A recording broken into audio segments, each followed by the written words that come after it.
war cusub ayaa ka soo kordhay qorshaha shidaalka Soomaaliya lagu soo saarayo iyo ciidanka cusub ee Turkiga Soomaaliya oo keenayo si ay u buuxiyaan booska ciidanka Midowga Afrika ee gudaha Soomaaliya la filayo dhawaan in ay isaga baxaan. Ila kala duwan ayaa warbaahinta Xuraansi waxay u sheegeen in maalmihii u dambeeyay ay socdeen kulamo iyo xaalado qiimeyn ah oo ay dowladda Turkiga ay ka wado gudaha Soomaaliya,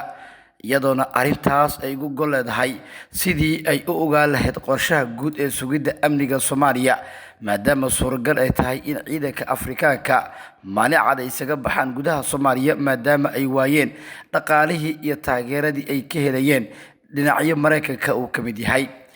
Dagaalada iyo colaadaha taagan ayaa sababay in xaaladda Soomaaliya marka la eego taageerada ciidanka shisheeye hoos u dhac ballaaran ay ku timaado maadaama wadamadii iyo dalalkii taageerayaba ay si toos ah u diideen in xilligan ay dhaqaale bixiyaan culays soo koro dartood. Waxay taasi keentay in dowladda federaalka Soomaaliya oo kal horeba ka baarandegtay arrimahan in markan ay soo dedejiso barnaamijyo la xiriira qaabka loo buuxin karo boosaska ciidankaas ay ka baxayaan.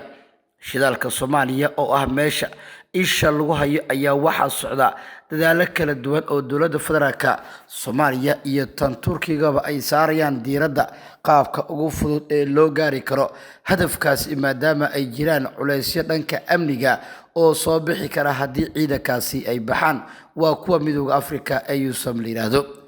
Dowladaha Soomaaliya iyo Turkiga ayaa ku balamay in Soomaaliya la keeno ciidamo waddanka Turkiga ka socda, iyadoona arrintaas dhawaan ay qiimeeyeen saraakiil ka tirsan talisyada ciidanka lugta iyo kuwa sirdoonka Turkiga oo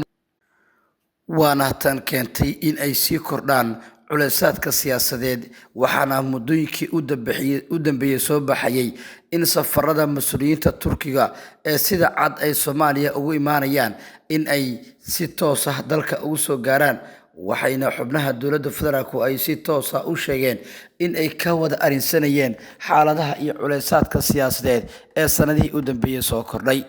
Sargaal sare oo ka tirsan dowladda Turkiga waxa uu dhankiisa sheegay in xilligan ay socdaan dhaqdhaqaaqyo guud oo la xiriira dhanka iyo howlgallada lagu sugayo amniga Soomaaliya maadaama laga cabsi qabo in la baylihiyo arrimaha dhaqdhaqaaqyada guud ee laga xiriira soo saarka shidaalka, taas oo keenaysa in mas'uuliyiinta iyo xubnahanba ay bilaabaan qaabka ugu fudud ee dhaqdhaqaaqyada kala duwan loogu sameyn karo.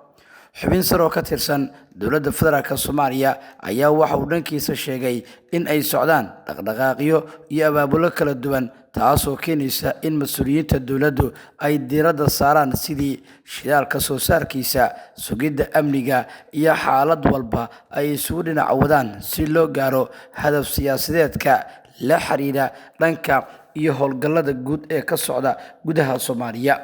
Turkiga oo mas'uuliyadda shidaalka soo saarka Soomaaliya dusha saartay ayaa tababaro kala duwan waxa uu dhanka kala siiyay ciidan ka tirsan kuwa dowladda federaalka Soomaaliya, kuwaas oo loo arko in si toos ah ay ula shaqeyn karaan ciidanka Turkiga ee gudaha Soomaaliya la keenayo.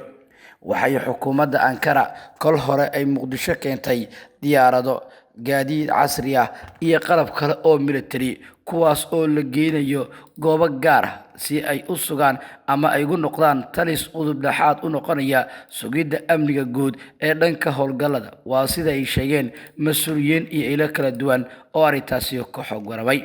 Mas'uuliyiinta iyo xubnahan ayaa dhanka kale waxa ay tilmaameen in ay socdaan dhaqdhaqaaqyo guud oo la xiriira sugidda amniga Soomaaliya, taasoo ka dhigaysa in guud ahaan dhaqdhaqaaqyadaasi ay yihiin kuwo muujinaya xaddiga awoodeed iyo howlgallada soconaya, iyadoona wararka soo baxaya ay tilmaamayaan in madaxweynaha Turkiga Rajab Tayyip Erdogan uu sheegay in ay socdaan abaabul iyo dhaqdhaqaaqyo guud oo la xiriira qaabka loo sugi karo amniga guud ee Soomaaliya maadaama dowladdiisa ay ku howlan tahay soo saarka shidaalka Soomaaliya ay noqon doonto nacfiga ama faa'iidada ugu weyn ee la xiriira arrimaha hadda socda. Waa sida ay sheegeen mas'uuliyiinta iyo ilaha kala duwan oo ay tilmaamay in ay wadaan dhaqdhaqaaqyo guud oo la xiriira